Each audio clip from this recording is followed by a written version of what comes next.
नमस्कार दोस्तों, स्वागत है आपका हमारे चैनल पर। तो हमारी आज की कहानी है तीसरा संस्करण, कमलेश्वर जी की कहानी। तो चलिए शुरू करते हैं। एक बौद्ध भिक्षु था। उसने 6 खंडों में भगवान गौतम बुद्ध की जीवनी लिखी थी। लगभग 3000 पृष्ठों के उस भारी भरकम ग्रंथ को प्रकाशित करने के लिए कोई प्रकाशक तैयार नहीं हुआ। भिक्षु बहुत निराश हुआ। तब समाज के कुछ लोगों ने सोचा कि क्यों ना भगवान गौतम बुद्ध की इस जीवन कथा को चंदा जमा करके छपवा दिया जाए। इससे समाज का हित होगा, दया, क्षमा, अहिंसा और करुणा का संदेश घर घर पहुंचेगा। लोगों ने चंदा जमा करना शुरू कर दिया। जो भी चंदा आता वे उसे बौद्ध भिक्षु को सौंप देते थे। धीरे धीरे पर्याप्त से अधिक ही पैसा जमा हो गया और एक दिन लोग आश्चर्यचकित और ठगे से रह गए जब उन्हें पता लगा कि चंदे की भारी भरकम राशि के साथ वह बौद्ध भिक्षु गायब हो गया है। कम से कम एक बौद्ध भिक्षु जैसे आदर्शवादी से उन्हें ऐसी बेईमानी की उम्मीद नहीं थी। वह बौद्ध भिक्षु लापता था। 3-4 वर्ष के बाद उसी तरह का एक और बौद्ध भिक्षु धुर दक्षिण प्रदेश में घूमता पाया गया था। वह भी यही कहता था कि उसने 6 खंडों में भगवान गौतम बुद्ध की जीवनी लिखी है। वह उसे प्रकाशित करवाना चाहता है। इस बार भी कोई प्रकाशक उस भारी भरकम ग्रंथ में पैसा लगाने को तैयार नहीं हुआ। दक्षिण प्रदेश के लोगों ने उत्तरी क्षेत्र के लोगों की तरह ही सोचा कि क्यों ना भगवान गौतम बुद्ध की जीवन कथा को चंदा जमा करके छपवा दिया जाए। इससे समाज का ही हित होगा। दया, क्षमा, अहिंसा, करुणा जैसे महान विचारों का प्रचार होगा। लोगों ने चंदा जमा करना शुरू कर दिया। वे भी चंदे की राशि को बौद्ध भिक्षु को सौंप देते थे।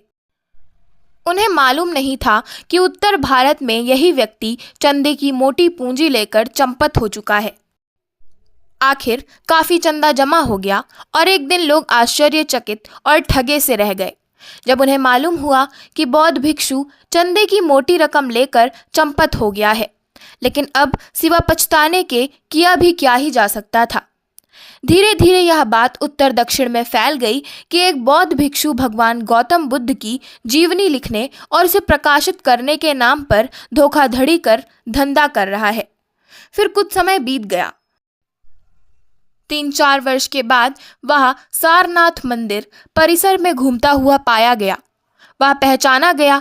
लोगों ने उसे पकड़ लिया, उसकी लानत मलामत की, अपमान किया। उसने अपना अपराध मंजूर किया। एक प्रकाशक को इस घटना का पता चला। उसने सोचा कि यह भिक्षु तो बेईमान ही है। यह भगवान गौतम बुद्ध की जीवनी के नाम पर फिर समाज को धोखा दे सकता है। अच्छा यही होगा कि भगवान बुद्ध की जीवन कथा को प्रकाशित कर दिया जाए। फिर ना रहेगा बांस, ना बजेगी बांसुरी। धोखाधड़ी का सिलसिला ही खत्म हो जाएगा। आखिर किताब का पहला खंड प्रेस में दे दिया गया। शुरू के पन्नों के मैटर का सवाल आया। वही पृष्ठ जिस पर कॉपीराइट, मूल्य संस्करण वगैरह का ब्यौरा दिया जाता है। बौद्ध भिक्षु ने उस पर लिखा तीसरा संस्करण। प्रकाशक चौंका। उसे लगा कि भिक्षु फिर किसी बेईमानी पर उतारू है। उसने भिक्षु से पूछा, इस तीसरे संस्करण का क्या मतलब है?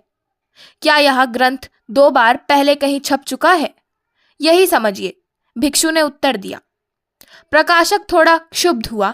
वह बोला, देखिए भिक्षु महाशय, मुझे आपकी पिछली दोनों करतूतों की जानकारी बहुत अच्छे से है। आप मुझे धोखा नहीं दे सकते हैं। मैं आपको धोखा नहीं दे रहा हूँ, भिक्षु बोला। तो यह तीसरा संस्करण क्या है?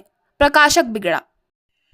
देखिए, जब इसके लिए पहली बार चंदा जमा हुआ उन्हीं दिनों उड़ीसा में चक्रवात आया था।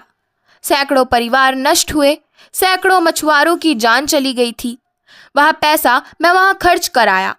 दूसरी बार पैसा जमा किया। गुजरात में भूकंप आ गया। चंदे का पैसा मेरे पास था। वह पैसा मैंने भूकंप पीड़ितों की सेवा में लगा दिया। यही तो भगवान बुद्ध के जीवन और उनकी करुणा का संदेश है। यदि मैं उस पर आचरण नहीं करता तो मुझे यह जीवनी लिखने का अधिकार ही नहीं था। लेखक जो भी लिखता है उस पर यदि वह खुद विश्वास और अमल नहीं करता तो उसका लिखना व्यर्थ है। तो महोदय, इसका पहला संस्करण उड़ीसा में निकला। दूसरा संस्करण गुजरात में। इस तरह यह अब इसका तीसरा संस्करण है। तो इसी के साथ मैं अपनी आज की कहानी तीसरा संस्करण का समापन करती हूँ। आशा करती हूँ आपको हमारी आज की कहानी तीसरा संस्करण पसंद आई होगी।